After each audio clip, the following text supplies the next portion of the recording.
अध्यक्ष महोदय, महिलांना प्राधान्य देतो. सन्माननीय मंत्री महोदयांचं मी अभिनंदन करते की मागच्या लक्षवेधीनंतर त्यांनी एक मीटिंग घेतली होती आणि ह्या मीटिंगमध्ये आम्ही काही सूचना आपणास केल्या होत्या, त्यानुसार आपण जे आश्वासन दिलेली होती त्याच्यावर अजून कारवाई झालेली नाही.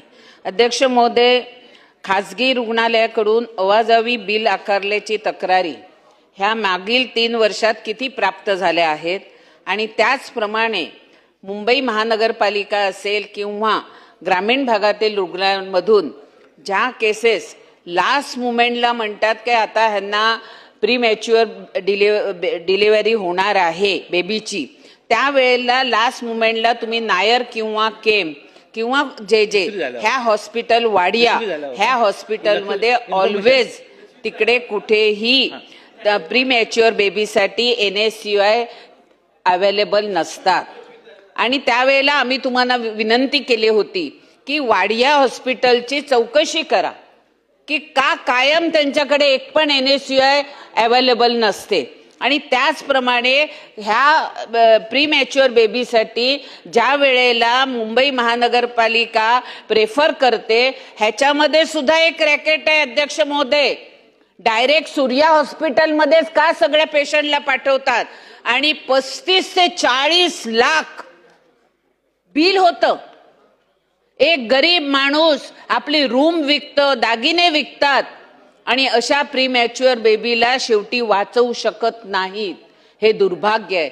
म्हणून सन्माननीय मंत्री महोदयांना माझे 3 स्पेसिफिक प्रश्न आहेत की आपण महात्मा ज्योतिराव फुले जन आरोग्य योजना आणि आयुष्यमान भारत योजना अथवा इतर शासकीय आरोग्य योजनेमध्ये प्रीमॅच्युअर नवजात बालकांच्या दीर्घकालीन NSCI उपचाराचा संपूर्ण अथवा अंशतः समावेश करण्याचा शासन विचार करणार का व तो किती दिवसात करणार.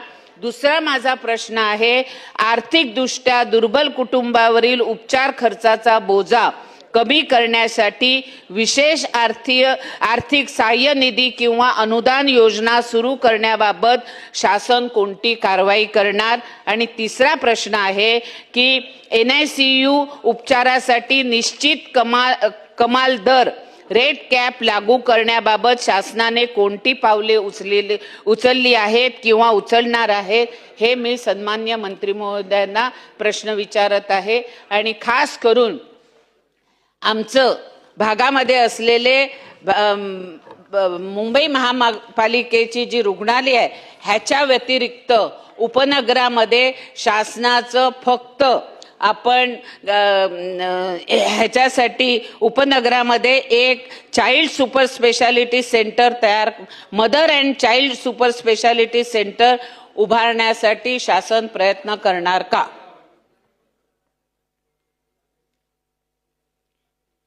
सन्मान्य अध्यक्ष महोदय, सन्मान्य सदस्य मनीषाताई चौधरी यांनी 3 प्रश्न विचारले. त्या 3 प्रश्नांमधला सगळ्यात महत्त्वाचा प्रश्न आहे की आपल्याला ह्या सगळ्या नवजात बालकांच्यासाठी जे काय उपचार देतो ते MJPGY मध्ये त्यांच्या सर्व सुविधांसहित देणार काय. आता खरं म्हणजे आपण MJPGY मध्ये आपण आपलं सरकार आल्यानंतर पूर्वीच्या एकूण सगळ्या आजारांमध्ये सातत्यानं डॉक्टर्स आणि हॉस्पिटलची सुद्धा जी मागणी होत होती की आम्हाला परवडत नाही. महात्मा फुले आरोग्यदायी योजनेच्या पॅकेजेसमध्ये राज्य शासनाच्या वतीने आपण वाढ केली. त्या वाढीनंतर परत त्याच्याबरोबर अजून चांगल्या पद्धतीचा एक निर्णय केंद्र शासनाने घेतला. आयुष्यमान भारत योजनेबरोबर आपण जोडले गेलो आणि 1356 वरून आता 2399 आजार आपण सगळे याच्यामध्ये समाविष्ट केले. आणि त्याच्यापेक्षा चांगली अजून त्याच्यातली बातमी अशी आहे की CGSTच्या नॉर्मप्रमाणे अगोदरचे दर होते ते सुद्धा दर आपण वाढवलेत. त्यामुळे महात्मा फुले आरोग्यदायी योजनेमधनं या सगळ्या योजनेच्या सगळ्या आजारांची अतिशय चांगल्या पद्धतीने आपण सुधारणा केली.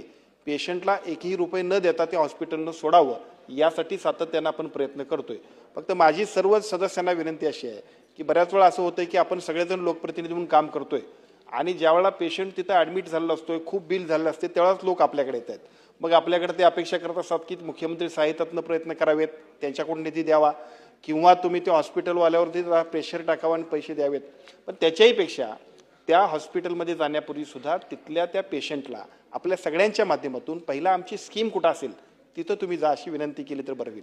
बऱ्याच वेळा कट प्रॅक्टिस असणारे लोक काही डॉक्टर्स की जे कट प्रॅक्टिस करतात ते विशिष्ट अशा पद्धतीच्या हॉस्पिटलकडे जाण्याचा प्रयत्न करतात आणि नंतर मात्र तुमच्या आणि आमच्याकडे हे सगळे पेशंट येत असतात.